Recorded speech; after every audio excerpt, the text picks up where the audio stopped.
આગળનો દાખલો છે કે 1500 ઉપર 3 વર્ષ માટે બે જુદા જુદા સ્ત્રોતમાંથી મળેલ સાદા વ્યાજનો તફાવત 13.50 છે. તો વ્યાજનો દર જે છે એનો તફાવત આપણે શોધવાનો છે. એટલે શું કહે છે કે હકીકતમાં એક 1500 રૂપિયાની રકમ છે, 1500 રૂપિયા પ્રિન્સિપલ છે અને એને કેટલા 3 યર્સ 3 વર્ષ માટે મૂકવામાં આવે છે. પણ થાય છે શું કે બંનેનો વ્યાજનો દર અલગ અલગ છે. માની લો કે એકવાર વ્યાજનો દર 10% હોય તો બીજી વાર વ્યાજનો દર 5% છે. વ્યાજનો દર 5% છે. જો અહીંયા 10% હોય તો 10 તરી 30% વ્યાજ મળે અને અહીંયા 5% હોય તો 5 તરી 15% વ્યાજ મળે. તો આવી રીતે જે કોઈ પણ વ્યાજ મળતું હોય, બેયનો વ્યાજનો દર ઇન શોર્ટ અલગ અલગ છે અને બેયનો વ્યાજનો દર અલગ અલગ હોય અને એના આધારે જે વ્યાજ મળે ને એ વ્યાજનો તફાવત ઝીરો, એ વ્યાજનો દર જે છે ને, આ વ્યાજનો દર, એ વ્યાજના દરનો તફાવત કેટલો છે એ આપણે ગોતવાનું છે, વ્યાજના દરનો તફાવત. પણ એની પહેલાં આપણે એક થોડીક પ્રેક્ટિસ કરીએ. માની લો કે 1000 રૂપિયા છે. કેટલા? 1000 રૂપિયા, બરાબર. હવે 1000 રૂપિયા જે છે ને એને આપણે 1 વર્ષ માટે જ મૂકીએ, 1 વર્ષ માટે વ્યાજે મૂકીએ. એકવાર વ્યાજનો દર જે છે એ 10% રાખીએ અને બીજી વાર વ્યાજનો દર જે છે એ 5% રાખીએ. તો 10% વ્યાજનો દર જે છે એમાં વ્યાજ કેટલું મળશે? તો કે 100 રૂપિયા. અને 5% વ્યાજનો દર જે છે એમાં કેટલું વ્યાજ મળશે? તો કે 50 રૂપિયા. તો કેટલું મળશે? 50 રૂપિયા.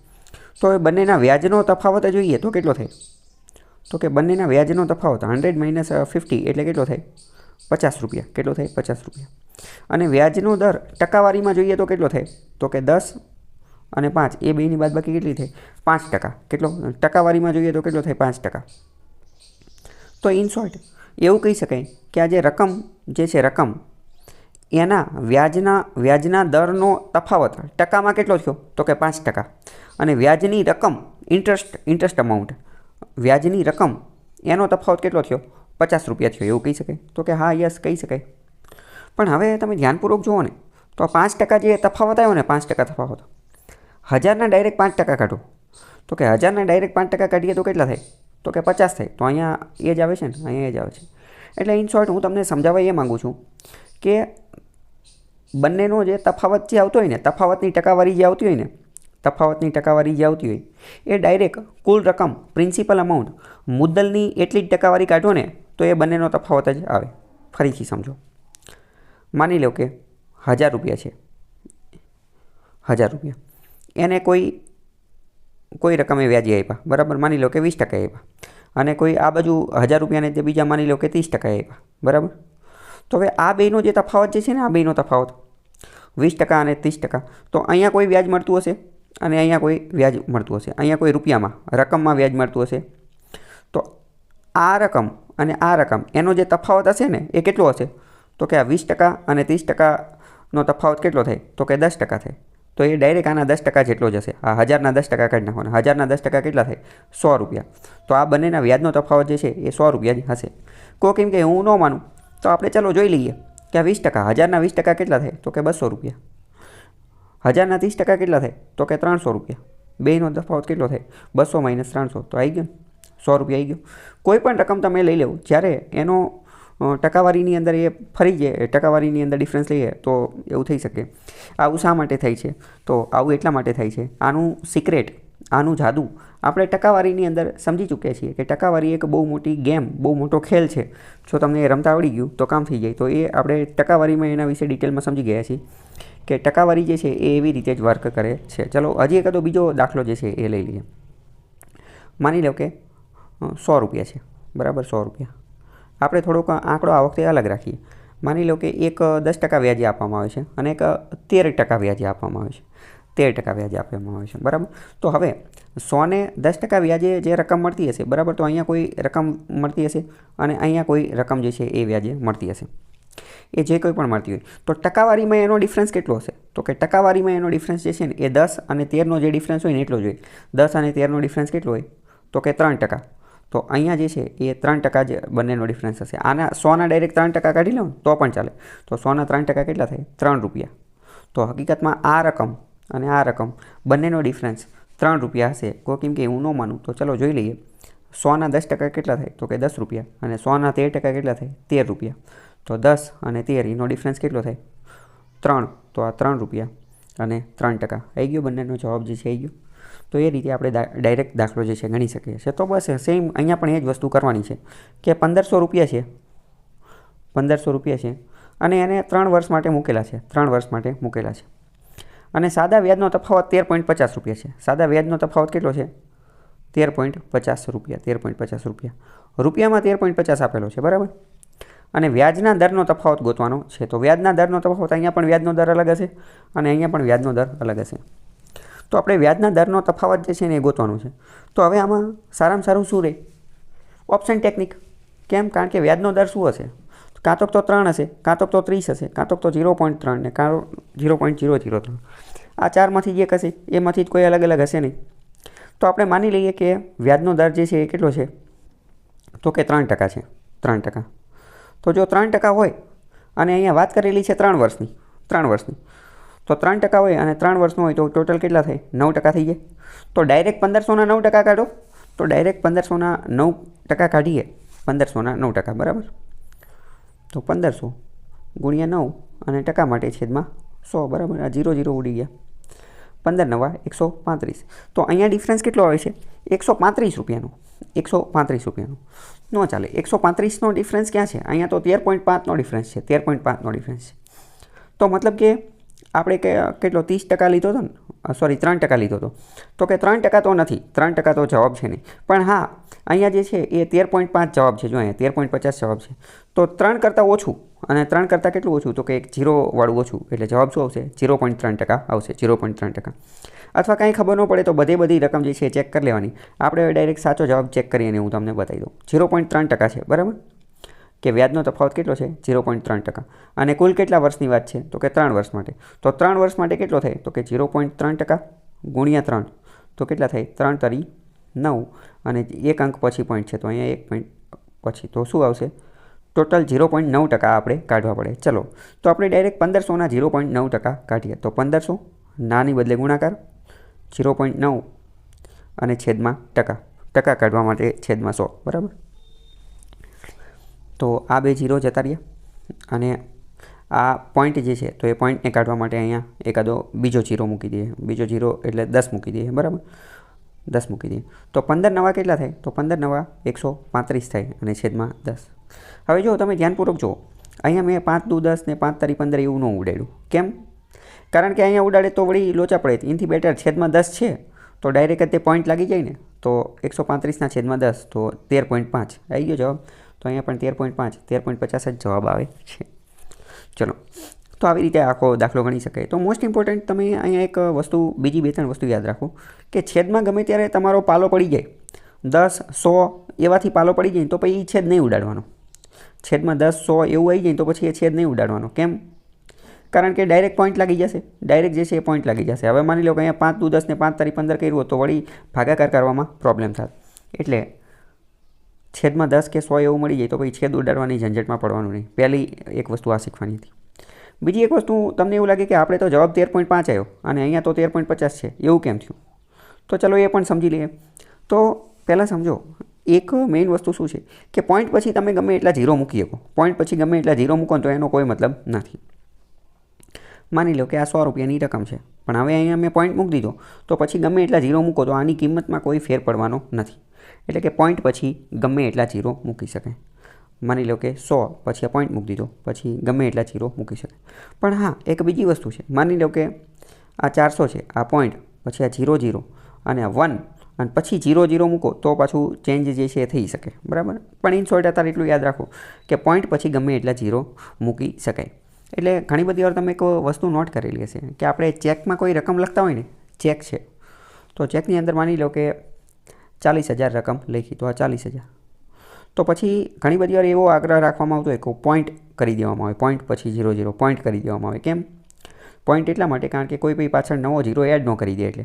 અથવા તો અમુક વાર શું કરતા હોય તો કે આ 40,000 લખ્યા ને તો પછી આમ અને આવું કરી દેતા હોય. તો આવું કરવું ખાસ જરૂરી છે. કેમ? તમે અહીંયા 40,000 કર્યા, કોઈક અહીંયા વધારાનો 0 અડાઈ 4 લાખ કરી નાખશે, બરાબર. તો એવી શક્યતા જે છે એ પણ રહેલી છે. તો પોઈન્ટ પછી ગમે એટલા 0 મૂકો કોઈ ફેર પડતો નથી. 13.5 કેવું, 13.50 કેવું, 13.5 અને 13.50 બંને એક જ છે અને 13.500 પણ એટલા જ છે. 13.5 હજાર પણ એટલા જ છે. પોઈન્ટ પછી ગમે એટલા ઝીરો લગાવો કોઈ ફેર પડતો નથી, બરાબર. તો આવી રીતે આ પ્રકારના દાખલા ગણી શકાય છે. ચલો, એની જેવો જ બીજો એક આ પણ એની જેવો જ દાખલો છે કે 2 પેઢીના સાદા વ્યાજનો તફાવત 600 રૂપિયા ઉપર 3 વર્ષ માટે 6 રૂપિયા તફાવત છે. 600 રૂપિયા જે છે ને એને વ્યાજે મૂકવામાં આવે છે, પણ 2 અલગ અલગ પેઢીમાં, એટલે કે બંનેનો વ્યાજ દર અલગ અલગ છે. પણ એ વ્યાજ દર અંતર્ગત જે જવાબ આવે ને એ બેનો જો તફાવત જોઈએ તો એ કેટલો છે? 6 રૂપિયા છે. 6 રૂપિયા. તો વ્યાજના દરનો તફાવત જોઈએ, તો વ્યાજના દરનો તફાવત ગોતવાનો. તો આમાં કઈ ટેકનિક સારી પડે? Option technique. કારણ કે વ્યાજના દરનો તફાવત કેટલો હશે? આ ચારમાંથી જે એકાદો હોવાનો છે ને, તો ચલો આપણે જોઈ લઈએ. પહેલાં ઓપ્શન એ લઈ લઈએ. ઓપ્શન એ કેટલો છે? તો કે 0.5%. અને કેટલા વર્ષ માટે છે? 3 વર્ષ માટે. તો એનો ગુણાકાર કરીએ. 0.5% ગુણ્યા 3, 5 તારી 15 અને એક આંકડા પછી પોઈન્ટ છે તો 0.15% આવશે. શું આવશે? 0.15%. તો ડાયરેક્ટ 600ના 0.15% ગોતીએ. 600 ગુણ્યા 0.15 અને ટકા કાઢવા માટે છેદમાં 100 અને આ પોઈન્ટને પણ કાઢી નાખીએ તો શું આવશે? 100, બરાબર. તો આ 2 0 અને આ 2 0 જે છે એ જતા રહે. 15 6 કેટલા થાય? તો કે 90 અને છેદમાં 100. તો અહીંયા ડિફરન્સ કેટલો આવ્યો? અહીંયા તો 0.9નો ડિફરન્સ આવ્યો. કેટલાનો આવ્યો? 0.9નો. તો ન ચાલે. ડિફરન્સ કેટલાનો આવવો જોઈએ? 6નો આવવો જોઈએ. પણ તો ડિફરન્સ કેટલા? 6નો આવવો જોઈએ. તો અહીંયા 0.9નો આવ્યો, તો આ ચાલશે નહીં, બરાબર. હવે આપણે બીજો ઓપ્શન લઈ આને ચેક કરીએ. આપણે હવે ડાયરેક્ટ જવાબ જે છે એ લઈ આને ચેક કરીએ, બરાબર. 0.33. તો 0.33 અને 3 વર્ષ માટે. તો ચલો પહેલાં તો 0.33 એ 1 વર્ષ માટે હશે, તો 0.33% ગુણ્યા 3 કરવા પડશે. તો કેટલા થાય? તો કે પહેલાં તો થાય 0.99 થાય. 0.99%. 0.99% થશે, બરાબર. હવે ડાયરેક્ટ 600ના 0.99% કાઢીએ તો 600 ગુણ્યા 0.99 અને ટકા કાઢવા માટે છેદમાં 100 અને આ પોઈન્ટ પણ કાઢી નાખીએ તો વળી પાછા છેદમાં 100, બરાબર. તો આ 100 આવી રીતે છેદ ઉડી જશે. તો 99 ગુણ્યા 6 અને છેદમાં 100 આવો કંઈક જવાબ જે છે એ આવશે. તો 99 ગુણ્યા 6 કરીએ.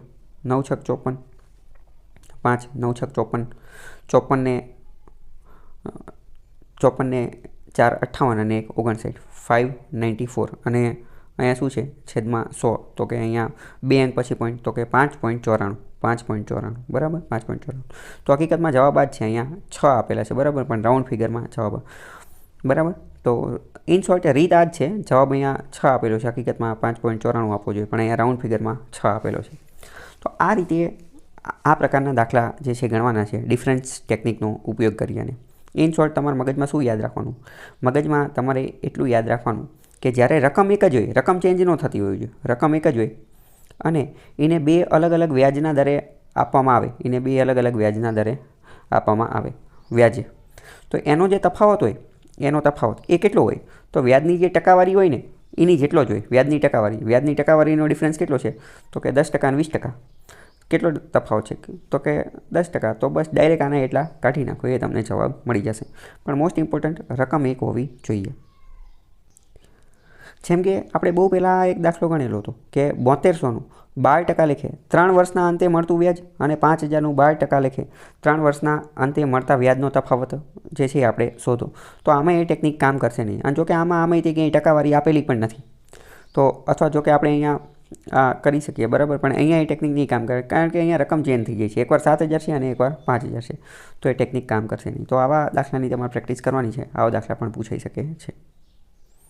આગળનો દાખલો છે કે એક વ્યક્તિ 7000માંથી અમુક રકમ 6% વાર્ષિક વ્યાજના દરે અને બાકીની રકમ 4% વાર્ષિક વ્યાજના દરે લોને આપે છે. 5 વર્ષ પછી કુલ વ્યાજ જો 1600 મળતું હોય તો 6%ના દરે જે છે એ કેટલી રકમ વ્યાજે આપેલી હશે? તો શું કહેવા માંગે છે કે આ 7000 રૂપિયા છે, 7000, એમાંથી અમુક રકમ રહીને એ 6%માં આપે છે, 6%, અને બીજી અમુક રકમ રહીને એ 4%માં આપે છે. પણ કેટલી એ નથી ખબર. એવું બની શકે કે આ બાજુ 5000 આપતા હોય અને આ બાજુ 2000 આપતા હોય, પણ એવું જરૂરી નથી. એવું પણ બની શકે કે આ બાજુ જે છે એ 3000 આપતા હોય અને આ બાજુ 4000 આપતા હોય. એ કોઈ પણ હોઈ શકે, કંઈક અતરંગી આંકડામાં પણ હોઈ શકે, જેમ કે 4498. એ આપણે લેવા દેવા નથી, બરાબર. એ કોઈ પણ હોઈ શકે. તો થાય છે શું કે 5 વર્ષ પછી, સમયગાળો કેટલો છે? 5 years, 5 વર્ષનો સમયગાળો છે. 5 વર્ષ પછી જે છે એ કુલ વ્યાજ 1600 મળે છે. બેનું વ્યાજ ભેગું થઈને કેટલું મળે છે? 1600 મળે છે. તો 6% વાળી રકમ કેટલી આપી હશે? તો આમાં બેસ્ટ રસ્તો શું હોઈ શકે? બેસ્ટ રસ્તો બની શકે ઓપ્શન ટેકનિક. ઓપ્શન ટેકનિકનો ઉપયોગ કરી અને દાખલો જે છે એ ગણી નખાય. જેમ કે ચલો અહીંયા વાત કરીએ કે 7,000 રૂપિયા છે અને થાય શું તો કે અહીંયા 6% છે અને અહીંયા કેટલા છે તો કે 4%. અને કુલ સમયગાળો કેટલો છે તો કે 5 years. અહીંયા આપેલું છે ને 5 વર્ષ બાદ, 5 વર્ષ બાદ સમયગાળો છે 5 વર્ષ. તો અહીંયા વ્યાજનો દર કેટલો હશે? આ 1 વર્ષ માટે છે તો 6% એ 1 વર્ષ માટે, તો 5 6 30% હશે. અને અહીંયા કેટલું હશે? અહીંયા 20% હશે, અહીંયા 20%. તો ચલો પહેલાં 7,000ના ડાયરેક્ટ જે છે એ શું કરીએ આપણે? 30% કાઢીએ. 1 મિનિટ. હા, તો કે 6%ના દરે કેટલી રકમ આપેલી હશે? 6%ના દરે. તો આપણે માની લઈએ કે 3,000 આપ્યા હશે, પછી માની લઈએ કે 2,000, 4,000, એક ઓપ્શન લઈએ અને ચેક કરીએ. તો માની લો કે અહીંયા આપેલું છે ને 6%ના દરે કેટલી આપી છે? 3,000. તો માની લો કે 6%ના દરે 3,000 આપ્યા હોય તો 4%ના દરે કેટલા આપ્યા હોય? તો કે 4,000 આપ્યા હોય ને. તમને એવું લાગે મને કેમ ખબર? તો કે ટોટલ 7,000 છે, એમાંથી 3 અહીંયા આપી દઈએ તો પછી પાછળ 4 જ બચે ને, બરાબર? તો હવે 3,000ના 30% કાઢીએ. 3,000ના 30% કેટલા થાય? તો કે 10% 300, તો કે 300 ને 300 600 અને 900 થાય. 900 થશે, બરાબર? શોર્ટકટમાં કઈ રીતે કાઢી શકાય આપણે સાલો પહેલાં સમજી ચૂક્યા છીએ. તો અહીંયા જવાબ 900 આવ્યો. અને 4,000ના કેટલા કાઢવા પડશે? 4,000ના 20%. તો 4,000ના 20% કેટલા થાય? તો કે 800 થાય. તો અહીંયા 900 આવ્યું અને અહીંયા 800 આવ્યું. બેયનો સરવાળો કેટલો થાય? તો કે 800 ને 800 1600 અને 1700. તો કે કુલ વ્યાજ કેટલું મળે છે? 1700. તો અહીંયા 1600 મળે છે, અહીંયા 1600 મળે છે, બરાબર? તો ચાલે નહીં. તો મતલબ કે આપણે જે 3,000 લઈને દાખલો ગણ્યો એ ખોટો દાખલો, જવાબ ખોટો છે. તો હવે બીજો દાખલો લઈને ચેક કરીએ, બીજી ઓપ્શન લઈને ચેક કરીએ. તો કે 2,000 લઈ અને ચેક કરીએ, બરાબર? ચલો કે 7,000 અને આ બાજુ કેટલા હતા? તો કે 6% અને આ બાજુ 4% અને કુલ 5 વર્ષ હતા, 5 વર્ષ. તો અહીંયા 6 5 30% થઈ જાય અને 5 ચોક 20% થઈ જાય. આપણે હવે માની લઈએ કે કેટલા છે? 2,000. 6% લેખે 2,000 આપ્યા છે. તો અહીંયા 2,000 આપ્યા હોય તો અહીંયા 5,000 આપ્યા હોય. કેમ? કારણ કે ટોટલ 7,000 છે. 2,000 અહીંયા જતા રહી તો 5,000 જ બચે.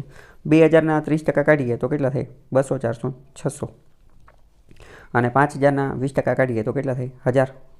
અહીંયા 1,000 અને આ 600 1600. તો કુલ રકમ 1600 જ મળે છે. તાળો મળી જાય છે. તો જવાબ જે છે એ હા આવશે. જવાબ શું આવશે? 2,000, બરાબર? 2,000 જવાબ સાચો પડે છે. મોટાભાગના દાખલાની અંદર, મેથ્સની અંદર ઘણા બધા દાખલા જે છે એમાં તમારે મોટે ભાગે તો એકવાર એ જ ચેક કરવાનું કે શું ઓપ્શન ઉપરથી દાખલો ગણી શકાય છે. જો ઓપ્શન ઉપરથી દાખલો ગણી શકાતો હોય ને તો એ જ બેસ્ટ રીત રહેશે, એની ઉપરથી જ ગણી નાખવાનો. એનાથી જ તે ઘણા સારા યોગ્ય જે છે જવાબ આવી જશે.